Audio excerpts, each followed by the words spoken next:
Good afternoon, everyone. I want to thank the members of the media for joining us this afternoon for an update on the double homicide that took place on March 4th on St. Louis Place.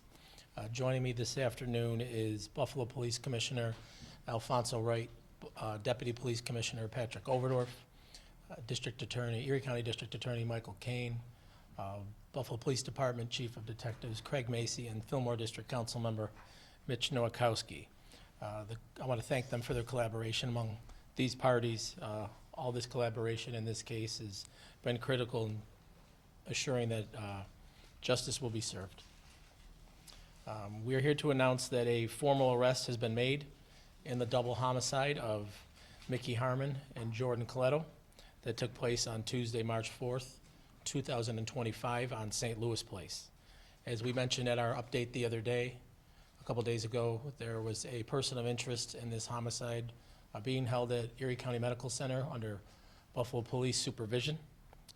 This morning, Brian Chiclana was discharged from ECMC and immediately taken into custody by the Buffalo Police Department, where he was transported to headquarters and booked, and earlier this afternoon was arraigned in city court. I want to thank everyone at the Erie County Medical Center for their assistance in ensuring a smooth transition between them and the Buffalo Police Department. I want to thank Commissioner Wright, Deputy Commissioner Overdorf, District Attorney Kane, Chief Macy, and the men and women of the Buffalo Police Department for their expeditious and detailed work on this case over the course of the past 2.5 days. As we've come to realize, the nature of these crimes is truly horrific. The senseless and violent nature of them is something that we cannot and will not stand for here in the city of Buffalo, and I want the family, friends, and community members who knew and loved Mickey and Jordan to know that our thoughts and our prayers continue to reside with them. Over the past few days, we've seen firsthand the impact that Mickey and Jordan have had on this community, the outpouring of support, the tributes that have popped up throughout the city of Buffalo and the Allentown community. They were well known, well loved, and the outpouring of support and shared memories from the city of Buffalo and Allentown and the LGBTQ plus community has been overwhelming and a testament to the lives they've lived and the way they lived those lives. For further detail on what's transpired over the course of the past couple of days and this morning, I'd like to bring up to the podium now Chief of Detectives Craig Macy, who will be followed by Erie County District Attorney Michael Kane. Thank you, Mayor. I'd like to first start by offering condolences and echoing the Mayor's comments to the families of Mickey and Jordan. During this whole process, the detectives have heard nothing but glowing comments about your loved ones and your friends. And the detectives throughout this, as well as the police officers, the district attorney, the members at the CPS lab, the Erie County Crime Analysis Center have worked tirelessly to be able to come to this resolution in such a short period. So I would also like to thank them. There is some rumors that have been going on that have been circulating throughout this process that we have heard by the community, and I'd like to put some of those to rest, right? This suspect did not know the victims. The evidence supports that. The evidence will also show that the suspect was not welcome at their house. This is supported through the suspect trying to get into multiple residents in the area in a very short period of time. The suspect also was found to be trying to get into multiple vehicles in the same time period. So that should put to bed some of those rumors, and we hope put the community at ease that there is no broader fear or targeting concerns.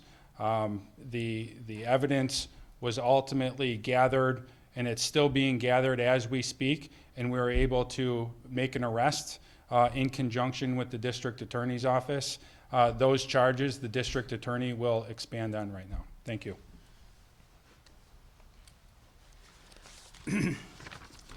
Chief Macy, thank you. Mayor, thank you very much. And Commissioner and Councilman Nowakowski, I'm here to report that Brian Chiclana 34 years old, from Massachusetts Avenue in the city of Buffalo, was arraigned this afternoon on 1 count of murder in the first degree and 2 counts of murder in the second degree for the murders of Mickey Harmon and Jordan Coletto.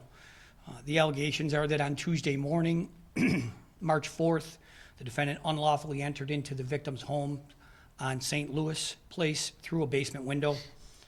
While in their home, the defendant intentionally struck both victims in their heads with a blunt object.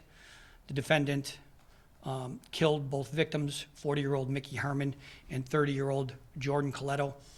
They were pronounced dead at the scene, and both victims died as a result of the blunt force trauma to their heads. These murders were discovered when Buffalo police officers responded to the scene on St. Louis Place. They responded to a call of a report of a person with a knife. This call was approximately 4:30 in the afternoon. We believe the murders happened early in the morning of that same day, several hours earlier. When Buffalo police arrived at the scene, the defendant was almost immediately taken into custody. The bodies of the victims were discovered in their home in the basement. The defendant allegedly had cut himself with the knife, and so he was transported by ambulance to Erie County Medical Center, where he was treated and where he has remained until this morning under the supervision of the Buffalo Police Department. He had suffered a non-life-threatening injury to his neck. We believe that was self-inflicted, and but he has remained at ECMC for the last couple of days, as I said, with the supervision of the Buffalo Police Department. And immediately upon his discharge, we had already, in agreement with the Buffalo Police Department, authorized his arrest, and he was taken into custody this morning. As the mayor indicated, and Chief Macy, he was arraigned this afternoon before Judge Aaron Hart, Buffalo City Court Judge. He was arraigned on those charges of murder in the first degree and the 2 counts of murder in the second degree. He faces a maximum sentence of life without parole for if convicted of those crimes. You know, I should always state that as all people accused of a crime, this defendant is presumed innocent unless and until proven guilty in a court of law. I also want to extend my deepest condolences to the families of the victims and the community at large. I know this is a great loss to our community, and you know, it's hard to make sense of this tragic crime. My office in the Buffalo Police Department will continue to work on this case in a collaborative effort with our partners. Chief Macy mentioned the lab and the Erie Crime Analysis Center.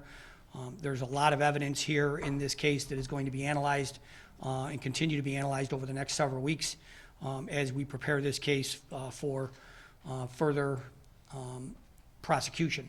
This is, an example of really great work by the Buffalo Police Department. Not only the responding officers, the officers that showed up at the scene at St. Louis Place, but detective that I want to specifically identify Chris Thurlace, Detective Joe Ruggiero, Detective Mark Costantino, Detective Jennifer Zangi, and Sergeant Sean McCabe, all of the Buffalo Police Department for their really diligent and determined work in this case. At this time, I'm done with my remarks. I'm going to turn it back over to Mayor Scanlon. I'm sure you'll have some questions when we're done with our remarks. Thank you. Thank you, Chief. Thank you, District Attorney Kane. As we all know, we've all felt over the course of the past few days, these crimes have been heartbreaking and really taken the entire community aback. And because of Mickey and Jordan's roles they played in our community, the Allentown community and the LGBTQ plus community in particular has taken it particularly hard. One member of city government who represents both of those communities on a daily basis and does a fantastic job, but also dear friends of the victims, and I think it's important to hear from him today, is Fillmore District Councilmember Mitch Nowakowski. Thank you, Mayor.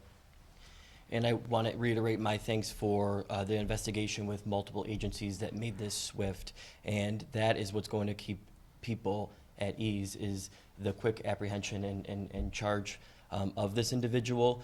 And why this has really sparked such an outpour is not only because of the love for Mickey and Jordan, is it's an example of an incident that is everyone's worst nightmare, that someone breaks into your home and murders you.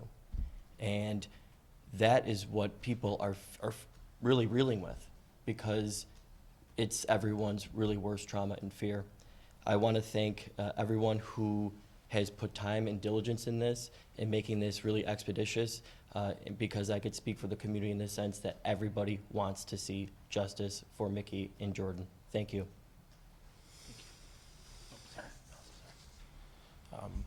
So I just want to reassure the community that the Buffalo Police Department has worked tirelessly to ensure, and continues to work tirelessly to ensure the safety of all of our residents. With this arrest and based on the evidence, we want to make it clear that this was an isolated, non-targeted attack.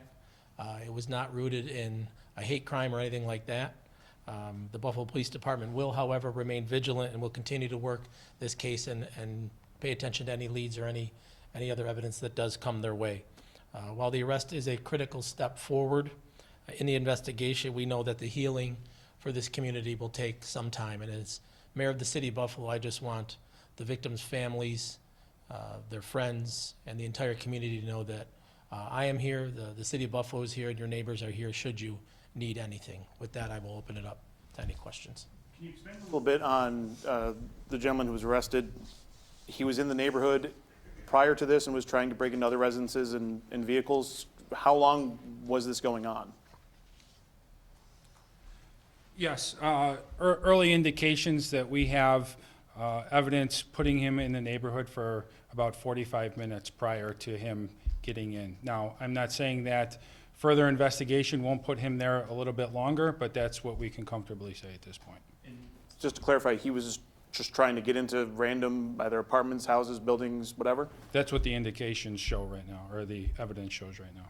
Any thought that that man might be a suspect in any other kind of break-ins in previous days or weeks or months or anything? Like every other case, we continue to investigate, and we will look and see if there's any similarities with burglaries and/or reports similar to this. You mentioned the murders took place in the morning. He was arrested in the afternoon. What happened in between? How early in the morning? And he was arrested at late afternoon. What happened in between? With that, that is a very good question, but there is some details that I'm just not comfortable sharing at this point. We have a pretty good understanding, but we would like to obviously look a little further, but I just can't share that at this point. The break-ins, though, the other ones, that was before, right? That wasn't after? After their early morning? I'm comfortable with just saying that we have evidence that there is 3 residents total in its entirety. I don't want to give a timeline. Okay. We were hearing he had no address, but then we heard Massachusetts Avenue, is that what you said? Or Massachusetts? Sure. Like everything, this case has given us a lot of information, and the information just keeps coming. At what point that was reported to us that he did not have a permanent address. There is another person that has provided information of an address on Massachusetts that just happened within the last 45 minutes. And then, but he also has ties to Michigan or something, right? We were hearing in court? He does. Okay. Do you know anything about, like, is he homeless? Is he, I mean, we heard no criminal record, right? So that is part of the ongoing investigation, but there is some stuff that we just cannot share. Was he in the hospital only for the knife wound treatment? So that's a HIPAA answer that, again, we can't share. Why is it first-degree murder, Judge? Because there's 2, because he murdered 2 people at the same time, essentially. Just to clarify from Maggie's question, you're saying 3 residences were broken into? Either successfully broken into or there was an attempt that we have evidence of. So this sounds like a random crime, which is, terrifying. I mean, how do you prevent that? I'll let the mayor or the DA answer. Yeah, I think you can do that through some proactive policing. You know, unfortunately, this is a terrible crime, and you mentioned the randomness of it. It could have been any other house along that street, right? But I know in my conversations with the police commissioner, the deputy police commissioner, they plan on having a more active presence on our commercial corridors and throughout our neighborhoods. So hopefully that will serve as a deterrent to anyone who, for whatever reason, might engage in some activity along these lines. Now, in Allentown, I was hearing from residents about things like trespassing, about people squatting in a building right across the street. You know, those are quality of life crimes. Like, what do you do about that? Yeah, I think we have to work with our partners in the community. First of all, if they have information like that, please report it to the police department so they are aware of it. Any other departments they think that might be related to situations that they might be encountering, please relate it to those departments. I can tell you we have a very proactive police commissioner and deputy commissioner here today who want to be out, want their officers out in neighborhoods, making sure that none of these quality of life issues that you're mentioning are taking place, and that on a continuous basis that their officers are out and engaging with and getting to know our residents and business owners throughout the city. So hopefully, as I mentioned, that can serve as a deterrent moving forward. To your knowledge, the person arrested, are they either active or previously U.S. military? I don't know We're that answer. aware of that. Yeah. That has not came up. Do we know if drugs and heavy intoxicants are involved with any of this? Yeah, that's something that we could not answer. You know, I know that you know, question about testing, evidence, that the answers to those questions, you know, were specifically prohibited from providing to the media at this stage of the game, so I can't answer that question. And do you have any sense of what happened? Like, he breaks in, do you think they heard something and came downstairs? Yeah. Or- That kind of detail, Maki, I would, you know, that will come out at the trial. The answer to those questions, you know, to some extent will come out at the trial. You know, I think it's sufficient to say at this point in time, he clearly unlawfully entered into that home. He was not, you know, as I think Chief Macy mentioned, these people did not know each other. The defendant did not know the victims. And while I think, you know, Councilman Nowakowski mentioned it, and you actually raised it in your question, this is this is many people's worst nightmare. It is a, you know, I suppose we are at least fortunate that we have closure to this point in time, and immediately, the very same day that he, you know, committed this, you know, these murders, you know, he was arrested, and he's been in custody essentially ever since. Regarding crime in the Allentown neighborhood, I know obviously there's a heightened sense of awareness because of this, because it is so random.